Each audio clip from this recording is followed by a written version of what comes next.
Hello, first grade. This is Mrs. Ball with your social studies lesson for today. Let's go ahead and get started.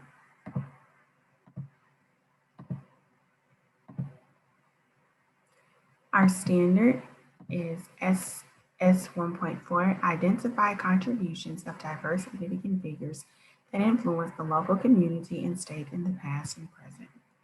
Our essential question is, why do you think Martin Luther King Jr. insisted on nonviolence? And our I can statement is, I can identify important people that influence the local and state community. We're going to review some facts about Dr. Martin Luther King Jr. His occupation or his job is he was a civil rights leader. He was born January 15, 1929 in Atlanta, Georgia. He died April 4th, 1968 in Memphis, Tennessee. He is best known for advancing the civil rights movement and his I Have a Dream speech. Martin Luther King Jr. was a civil rights activist in the 1950s and 60s. He led nonviolent protests to fight for the rights of all people, including African Americans. He hoped that America and the world could become a colorblind society where race would not impact a person's civil rights. He is considered one of the greatest orators of modern times, and his speeches still inspire many to this day. So, when he was giving speeches, he was encouraging people to remain calm and peaceful and to stand up for what they believe in. Where did Martin grow up? Martin Luther King Jr. was born in Atlanta, Georgia on January 15, 1929. He went to Booker T. Washington High School. He was so smart that he skipped 2 grades in high school.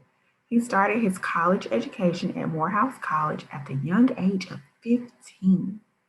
After getting his degree in sociology from Morehouse, Martin got a divinity degree from Crozer Seminary and then got his doctorate degree in theology from Boston University.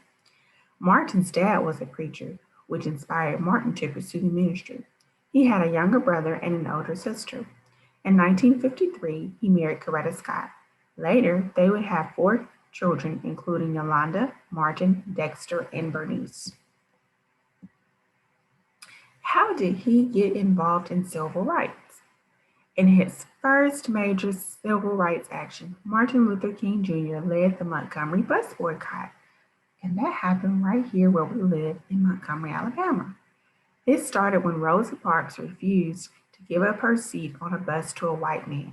She was arrested and spent the night in jail. As a result, Martin helped to organize a boycott of the public transportation system in Montgomery. The boycott lasted for over a year. It was very tense at times. Martin was arrested and his house was bombed. In the end, Martin prevailed and segregation on the Montgomery buses came to an end. When did King give his famous I Have a Dream speech? In 1963, Martin Luther King Jr. helped to organize the famous March on Washington. Over 250,000 people attended this march in an effort to show the importance of civil rights legislation. Some of the issues the march hoped to accomplish included an end to segregation in public schools, protection from police abuse, and to get laws passed that would prevent discrimination in employment. It was at this march where Martin gave his I Have a Dream speech. This speech has become one of the most famous speeches in history. The March on Washington was a great success. The Civil Rights Act was passed a year later in 1964. How did he die? Martin Luther King Jr. was assassinated on April 4th, 1968, in Memphis, Tennessee. While standing on the balcony of his hotel, he was shot by James Earl Ray. Okay, and here are a few interesting facts. He was the youngest person to be awarded the Nobel Peace Prize in 1964. Martin Luther King Jr. Day is a national holiday. At the Atlanta premiere of the movie Gone with the Wind, Martin sang with his church choir. There were over 730 streets in the United States named after Martin Luther King Jr. One of his main influences was Mohandas Gandhi, who taught people to protest in a nonviolent manner. He was awarded the Congressional Gold Medal and the Presidential Medal of Freedom. The name on his original birth certificate is Michael King. This was a mistake, however.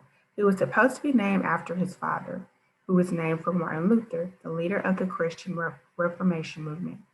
He is often referred to by his initials MLK. All right, boys and girls, thanks for learning with me today. I will see you next time.